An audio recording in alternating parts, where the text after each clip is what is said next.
What is up, my good vibe DJ tribe, and welcome to another episode of the DJ Spotlight here on Disc Jockey News TV.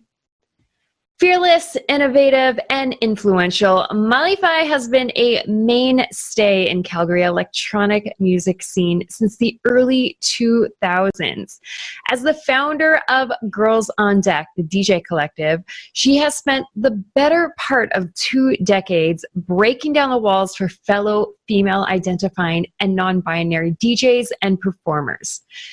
She's just finished up her amazing weekly residency at Broken City Social Club, playing alongside a rotation of Calgary's finest performing artists.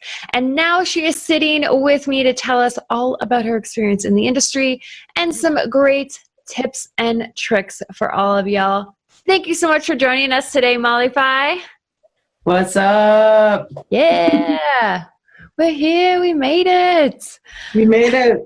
Ladies in the house. Yeah. I love it. We actually have like loads of women recently interviewed for this. So it's like, it's amazing. Yeah. So I want to hear about your early beginnings as a DJ, where you were living at the time and how things have changed over the years for you. Yeah. I originally am from Calgary and started DJing in the Calgary community. A couple years into my DJ career, I moved out to Whistler and had a lot of success out there, and just, was able to kind of jump in right as things were kicking off in the Whistler DJ community, and had opportunities given to me that were just amazing, like opening for freestylers when I had only been DJing for like 4 years, maybe, new chick on the scene kind of thing. But yeah, I mean, that's kind of where things got started, especially in the breakbeat community for myself. And then back in Calgary, and been here since, basically. Yes. Yeah. It was in 2003 you started up Girls on Decks, hey? Yeah. What was your original vision for the collective, and how have you seen things flourish for the community throughout the years? Originally, the whole concept behind Girls on Decks was just to get the handful of girl DJs that I knew and knew of in Calgary together to DJ under one roof, because we weren't getting gigs, or we were getting them for the wrong reasons, and just to have kind of all of us under one roof, one event, one party, and that's where it started. And it just kind of chucked along, and as the years went by, it kind of just grew into this thing bigger that was like, all of a sudden there were more women in the community and more girls that wanted to start DJing, and they saw people like myself and Isis Graham and Adrena Crone and Lotus Queen and Honey Mustard, and like the women of our scene.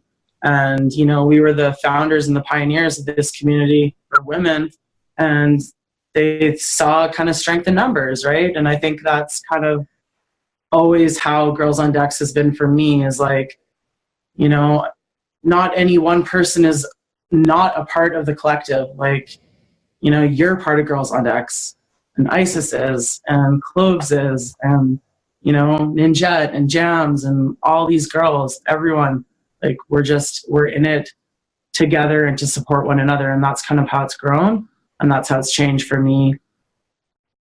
Yeah, it's been really incredible watching your journey, and that sense of community is so strong with these women in the industry. I've talked to a lot of fellow female identifying friends in the scene about this, and we talk about how it seems like the women that are in the industry, even though it's a small percentage of us, the majority of us are doing really well and thriving. And sometimes I think that is because we don't have time for any of the drama. We just got to get straight to it.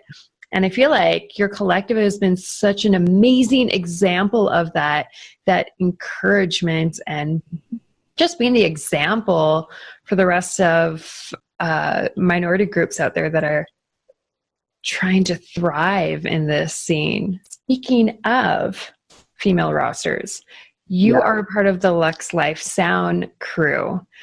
You told me about it and actually hooked up such an amazing gig. Thank you. How did that come to be, and what do you enjoy most about those types of DJ gigs, especially considering sometimes this might be a little bit out of your scope of electronica? Yeah, I love the Luxe Life crew. I mean, shout outs to Cleo and Heather who started it. Like, they're awesome, and they're doing, you know, similar things to what we're doing in Calgary and what you're doing in Winnipeg. And I have to shout out Isis, because Isis Graham is one that hooked me up. And, you know, that might not be the type of gig that a lot of DJs want, but, you know, for myself, I have a huge library of music.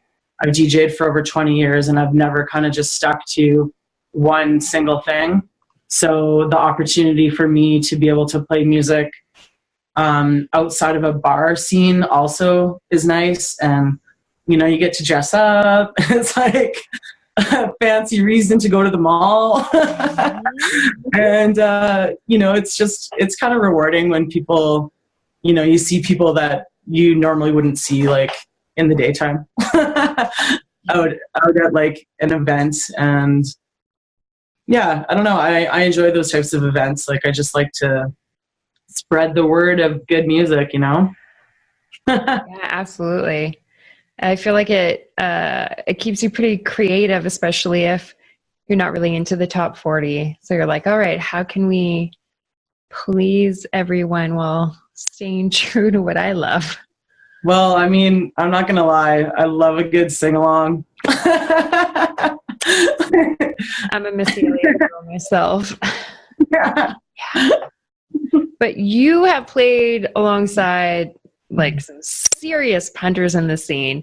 A-Skills, freestylers, feature cast, beach rates, small town DJs, Erica D. Like, the list goes on and on.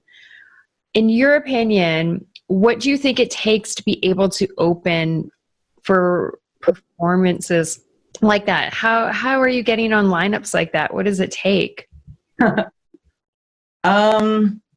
I mean, I've been pretty blessed for all the opportunities I've been given, but, you know, I've worked hard every day at being a DJ and crafting, honing in on my art and practicing hours and hours and hours and hours and hours, you know, and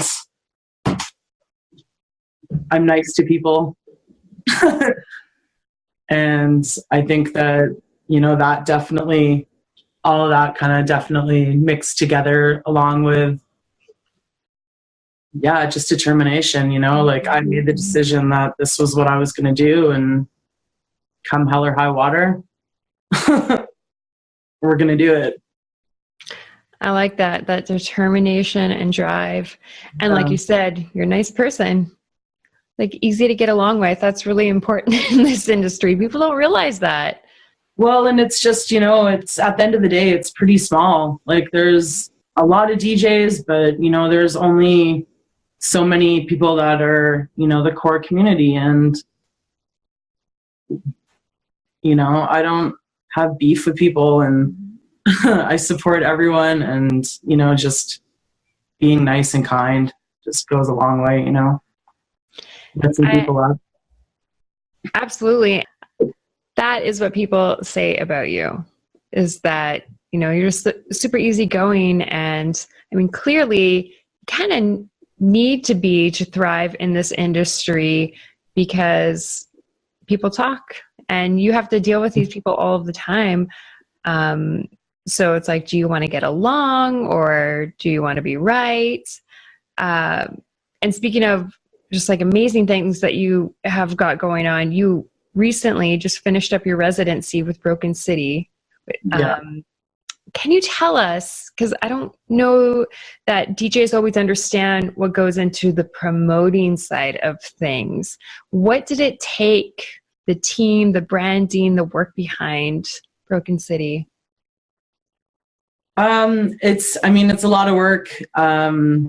You obviously know, but it's kind of just, I don't know how that kind of started. Like on Fridays we go to Broken City.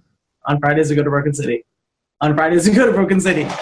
I just found that like the repetitiveness of that really caught on. And when people told me that I needed to like come up with a concept for the night, I was like, the concept is on Fridays you go to Broken City. You know, like you're just going to come here and it's a Girls on Decks collective, so it's going to have good music, whatever. It's a full-time job though, like especially running a weekly. I had help with it from Samina Dar, who's one of my DJs, the Prairie Chola Ayatollah, as well as Bass Charger. Stefan, Breaks Her Boss label owner, jumped on and gave me a hand for about 6 months, and just with the promoting every day and just drilling it into people's heads. It was good though. I mean, it was a successful night, but it's done. It's like a year and a half is a long time to continue doing the same kind of format and same idea. And I just kind of want to strip things back. And Broken City is known for being a live music venue. And unfortunately, Calgary's lost 3 live music venues in the last 6 months, which has taken a real toll on the Calgary band community. And, Broken City at the end of the day was like, we want to give like our bands a shot, and we want to give, more gigs to these other artists that are missing out. And so it was like a pretty good time to separate ties and walk away. So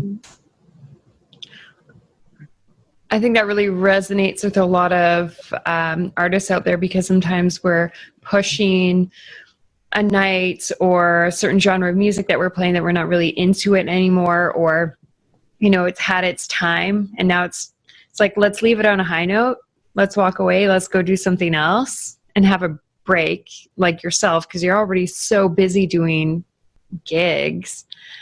In every interview, we like to ask artists the impactful lessons that they've had within their career. Is there any lesson that really stands out to you in your 2 decades in the industry?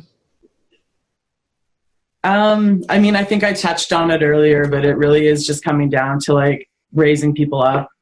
And, I've watched a lot of DJs come and go a lot over the 20 years. And, you look around and the people that are left are the ones that are pushing the community forward and lifting and raising one another up and giving opportunities to people. So, that's definitely, it's not a lesson I've learned, because that's kind of how I've always lived my life. But, I like to shine that wisdom on all up and coming and old DJs. There's a lot of resentment in the community. And, it's just like, don't be resentful when this could be your time to shine too. Absolutely. Beautifully said. I really like that. Especially like you mentioned, like, there's some of us that are, been around for a while. Maybe we're a little bit grumpy, like, let's lift each other up. Any last words and or thoughts, events, things you want people to know that you've got coming up?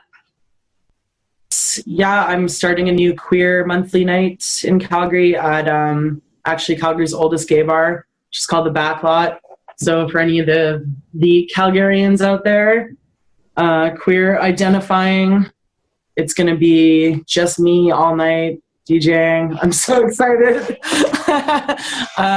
Just going to do a long form set and rinse through a bunch of different genres and moods and just have a nice little kind of house party vibe. So that's what I'm focusing on right now. And yeah, so that's about it. That's wicked. How long are the DJ sets? Like 3.5 hours? I'm going to be playing from 9 till 2. Wow. It's me. Nice. That's awesome. Oh, it's like, it's a little steep, but I think it's going to be awesome. Just fun to just take people on, a journey. Yeah. Yeah. Oh, that's amazing. I'm so excited for you. Hopefully we'll come visit real soon and come check that out. Sounds bonkers. Sounds amazing. For the rest of y'all that are tuned in, make sure you let us know in the comments below if there was anything in particular that really stood out to you. We're going to leave links for you to check out Mollyfi's mixes. And if you are in her city, definitely we'll leave some links for event information.